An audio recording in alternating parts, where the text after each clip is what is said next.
ফ্রান্সের দক্ষিণ উপকূলীয় শহর কানের ঐতিহাসিক গা থিয়েট্র লুমিয়ের 2 সপ্তাহব্যাপী সেখানে চলে বিশ্বের বিভিন্ন দেশের চলচ্চিত্রের যাচাই বাছাই। বর্ণাঢ্য আয়োজন শেষে পর্দা নামল বিশ্বের অন্যতম মর্যাদাপূর্ণ চলচ্চিত্র উৎসব ৭৯তম কান চলচ্চিত্র উৎসবের।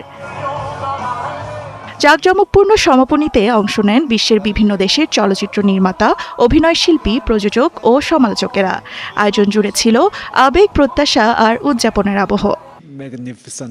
এবারের আসরের সবচেয়ে আকর্ষণীয় মুহূর্ত ছিল পাম ডিওর বিজয়ীর নাম ঘোষণা। Christian Mungios Fjord.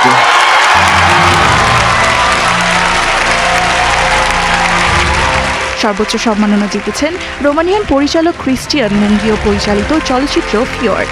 আধুনিক সমাজের সংকট, ভণ্ডামি ও সহনশীলতার প্রশ্নকে রাজনৈতিক রূপকে তুলে ধরায় চলচ্চিত্রটি বিশেষ প্রশংসা কুড়িয়েছে। আমার মনে হয় এখন সমাজ অনেক বিভক্ত হয়ে গেছে, সবাই খুব বেশি কঠিনভাবে চিন্তা করে। এই সিনেমাটি সেই মানসিকতার বিরুদ্ধে। এটা মানুষকে একে অপরকে সহ্য করা, আপন করে নেওয়া আর একে অপরের অনুভূতি বোঝার কথা বলে। আমরা এসব ভালো ভালো কথা অনেক বলি, কিন্তু বাস্তবে এগুলো আরো বেশি মেনে চলা দরকার।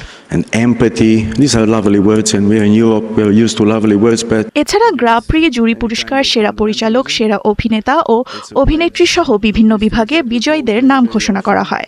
বিচারকদের মতে এবারের চলচ্চিত্রগুলোতে যুদ্ধ, অভিবাসন, পরিচয় সংকট, জলবায়ু পরিবর্তন এবং ব্যক্তিগত স্বাধীনতার মতো সমসাময়িক বিষয় গভীরভাবে উঠে এসেছে।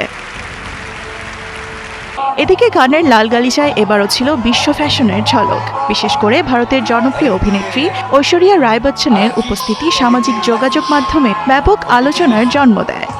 দেওয়ান মুবাশশিরা হোসেন, ৭১।